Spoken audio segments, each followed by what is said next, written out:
All right, so today we're diving into Web 1.0, the internet's baby phase, if you will, before the social media frenzy and instant downloads we're used to now. Yeah, Web 1.0 spanned from about 1989 to 2005. And honestly, it's fascinating to think about what it was like back then. Imagine logging onto the web and only accessing what are essentially digital magazines or newspapers.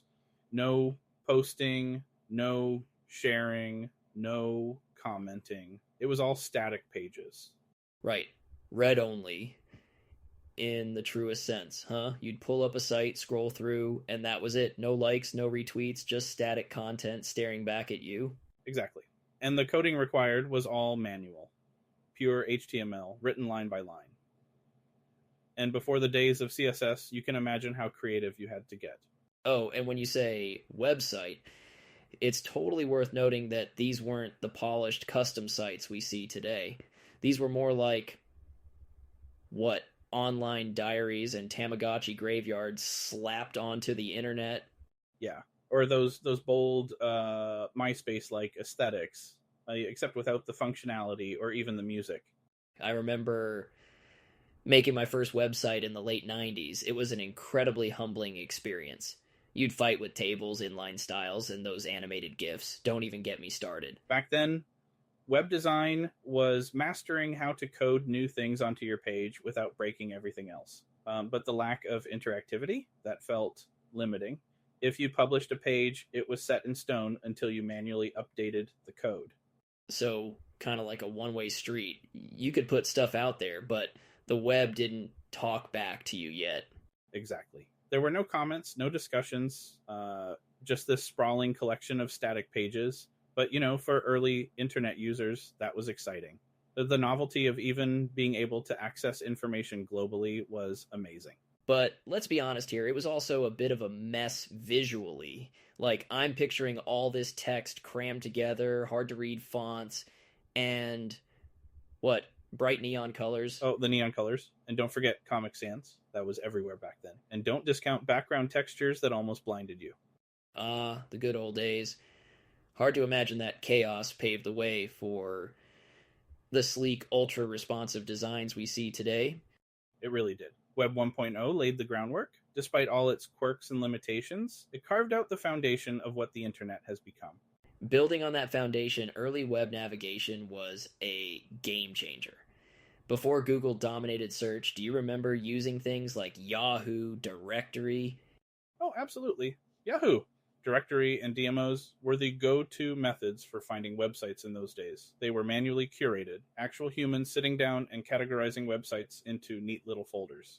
Wait, you're telling me someone actually sat there and decided, like, all right, this is where cat pictures go, this is where recipes go? Exactly. And while it sounds tedious today, okay, it was kind of ingenious for its time. It gave the internet a sense of order right when it was growing exponentially before algorithms took over everything. Wild. So, no algorithms, but still figuring out ways to make sense of that chaos. And then along came web rings, right? Right, web rings. They were essentially collaborative collections of sites. If you were, say, really into a niche interest, like vintage coin collecting, you'd link your site to others with similar topics. It was a way to gain traffic before search engines really hit their stride. It's kind of charming, isn't it? Like, instead of the internet directing you based on your clicks, you were joining these little self made digital neighborhoods. Exactly. And it was personal. Each website you found that way felt like an actual discovery, not just something a search engine handed you. And speaking of which, though, search engines were starting to emerge even back then. Yeah, but they were nowhere near what we're like spoiled with today. Didn't Netscape Navigator also help get things moving on the whole accessing the internet front? Oh, for sure. And Netscape Navigator was a game changer. Before it, browsing the web wasn't particularly user friendly. A Netscape simplified the whole process. It was intuitive, it loaded pages faster than earlier browsers, and it made the web feel accessible to the average person, not just tech enthusiasts. But wasn't it also around that time email started blowing up? Yeah, email was revolutionary back then. It transformed communication, especially for businesses and academics. Gone were the days of waiting for letters or faxes. You could suddenly send a message across the world almost instantly. And the best part, you didn't have to deal with memes or 25 spam ads about enlarging your Don't say it. Beanie Baby collection. Oh, okay. It was all very straightforward. Just text emails, no attachments yet. It was a lifeline for connection, especially on the academic side of things. It's hard to imagine now, but it was a glimpse of where the internet was heading. Yeah, the simplicity of it all is, well, kind of quaint now, but back then those tools and quirks laid the groundwork for what became the norm today. Thinking about those early tools, email, Netscape, and even those curated directories, it's honestly wild to realize what they all added up to. Suddenly you could sit at home and access a world of information right from your desk. No encyclopedias, no dusty library trips, just answers at your fingertips. Exactly. And in those early days, there was this sense of wonder. I remember discovering GeoCities. Do you remember that platform? It was basically where anyone could just like create their own corner of the web. Totally. Everyone became their own webmaster for a hot minute. It was equal parts creative freedom and chaos, though. What was it? Digital neighborhoods. Right, digital neighborhoods. You'd pick a community based on your interests, sports, movies, gadgets, and build your page within that framework. It wasn't perfect, but it was this incredible exercise in creativity. People shared personal stories, essays, even fan fiction. Every page was like a glimpse into someone's world. I think forums took that to another level, though. They weren't just about showing off your creative side. They were these huge hubs of interaction, right? Yeah, exactly.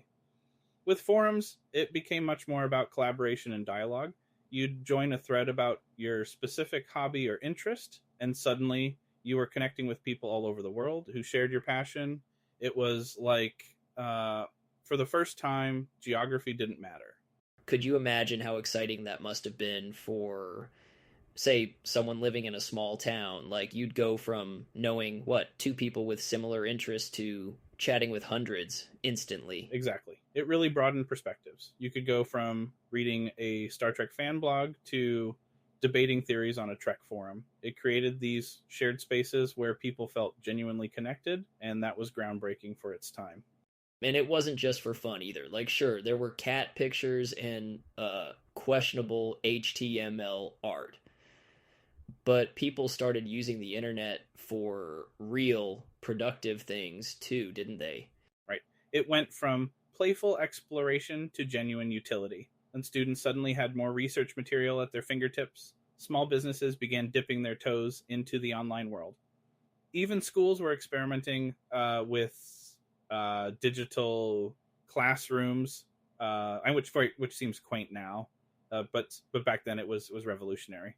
Yeah, it's funny to think how the early web went from like, how do I make the background pink, to how do we fundamentally reshape work and education, all in just a few years. Exactly. The evolution was rapid, but there was this distinct charm to the early web that you don't see today. It wasn't polished, it wasn't perfect, it was human, and that made it kind of magical. Thinking about what you said, Dave, there really was something magical about Web 1.0, right? Sure, it was clunky and chaotic, but it had this unique innocence. Everything felt new, unpolished, and full of possibility. Absolutely. It was pure experimentation back then. There were no rules, no best practices, just people figuring it out as they went. And honestly, there's something really special about that kind of exploratory phase, don't you think? Totally. It's like looking at baby pictures of the internet. You see the quirks, the awkward stages, but it makes you appreciate how far everything's come. And speaking of coming far, next time we'll be digging into Web 2.0, social media, blogs, and everything that made the internet interactive. That's going to be fun. Yeah, it's a big leap, and I mean, a totally different mindset compared to the static read-only Web 1.0 we've talked about today. I can't wait to crack that open. But hey, before we go, if you're looking to make a leap forward with your digital presence and avoid the kind of design disasters we joked about earlier, reach out to us at modularity.is. Right? Whether it's custom website design, SEO, or social media management, we've got you covered. Head over to modularity.us for a quote, and let's bring your ideas to life. And on that note, thanks for listening to today's throwback session. It's been a blast. Absolutely. Until next time.